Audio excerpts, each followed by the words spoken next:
నమస్తే, welcome to 99 TV. BR Naidu garu ఈ మధ్య ఛాన్సలర్ హోదా కూడా వచ్చింది వీరికి. నిజంగా అంటే వీరి పవిత్ర హృదయానికి మనం ధన్యవాదాలు చెప్పుకోవాలి. తిరుమల ఆలయం ఆ విమానం మీదుగా, స్వామివారి విమానం మీదుగా, అక్కడ ఆలయం శిఖరం మీద విమానం ఉంటుంది. ఆ విమానం మీదుగా మరో విమానం ఎగరకూడదు. స్వామివారు అఖిలాండ కోటి బ్రహ్మాండ నాయకుడు కాబట్టి తిరుమల వెంకన్న వారికి ఉండే విమాన గోపురం మీద నుంచి మరో విమానం ఎగరకూడదు అనేది ఆగమశాస్త్రం చెప్తోంది. అలా అని పాపం ఆయన నానా తంటాలు పడి ఫిబ్రవరి 17వ తేదీన ఒక లెటర్ రాశారు.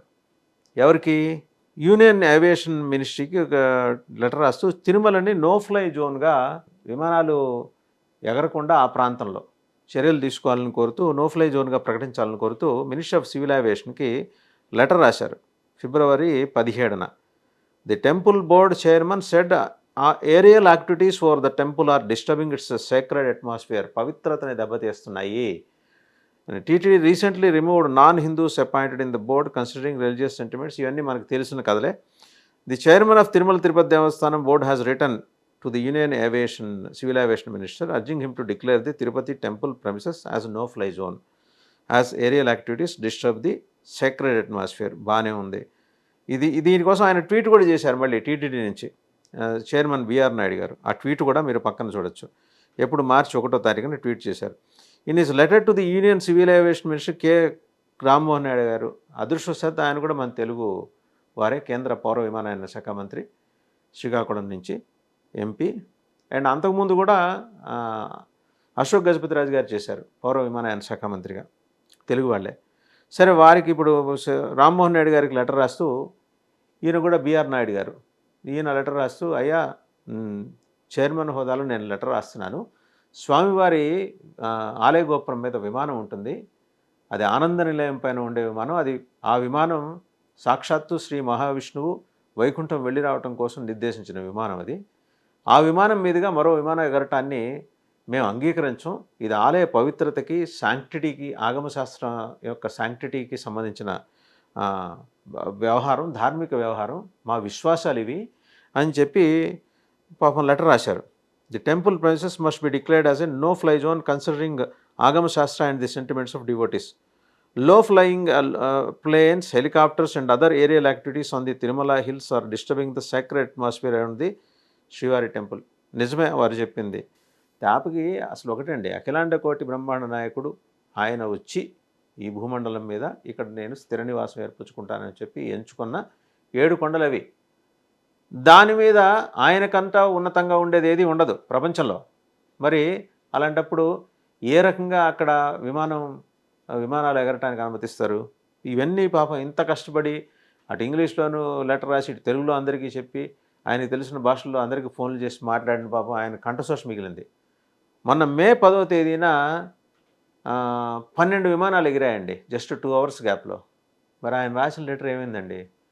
పౌర విమానయాన శాఖ మంత్రి గారు డస్ట్బిన్లో పడేశారా?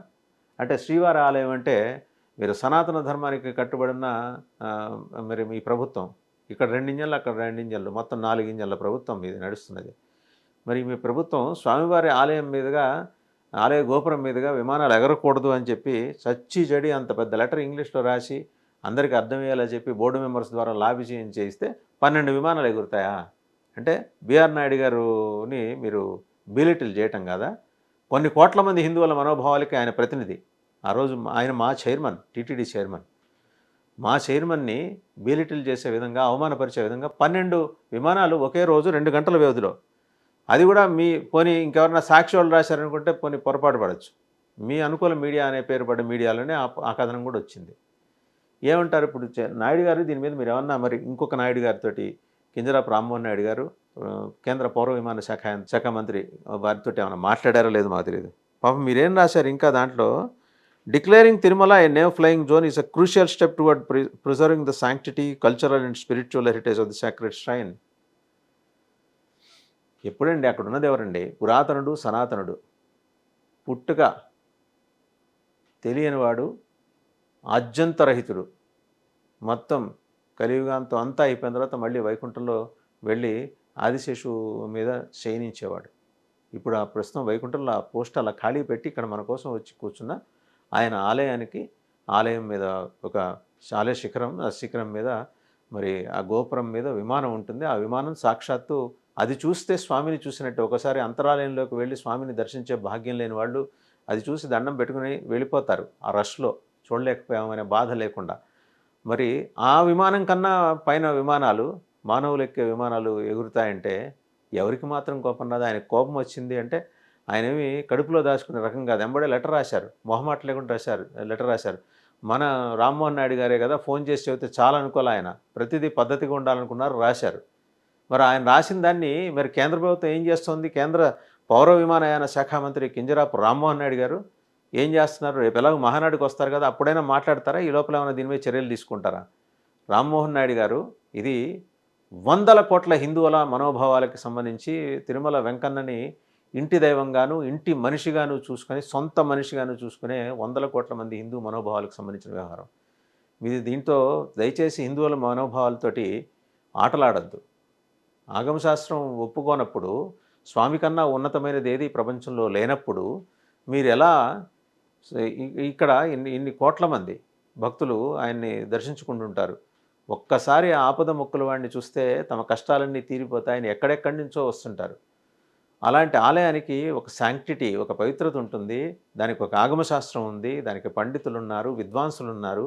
అలాగే ధర్మాన్ని కాపాడటం కోసం ఒక బోర్డు ఉంది. ఇవన్నీ కాక ప్రత్యక్ష పర్యవేక్షణతో పాటు పరోక్ష పర్యవేక్షణ కోసం ఐఏఎస్ ఆఫీసర్స్ ఉన్నారు.